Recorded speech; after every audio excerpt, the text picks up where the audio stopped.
भैया कुठं चालली तू एवढी कोंबडा उडीत? तुम्ही का बरं मला अशा नेहमी नेहमी बोलत राहते हो? मग कुठं चालली एवढी लगबगीना पार एवढी घाई घाई घाई घाई कुठं निघाली तू? आत्या जाऊन द्या ना, आता आपल्या अभिषेक भाऊजींचं लग्न आहे ना, मग मला पार्लर मध्ये जाऊन येऊन द्या ना, 5 मिनिटात येते ना. जाऊ का? जाऊन द्या ना. म्हणजे तू आता तिकडं चालली म्हणजे झिंजा कापायला चालली का? आणि ते काय भुवा आहे ते पण कापायला चालली का?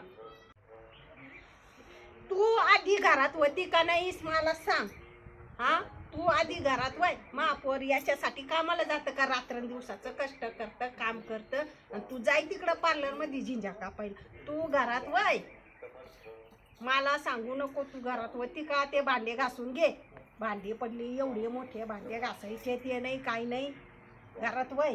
जाऊन द्या. तुम्ही प्रत्येक वेळेस असंच करीत राहते, मला कधीच पुढे देऊन देत नाही. तुम्हाला वाटतच नाही तुमची सून चांगली दिसावा म्हणून असं.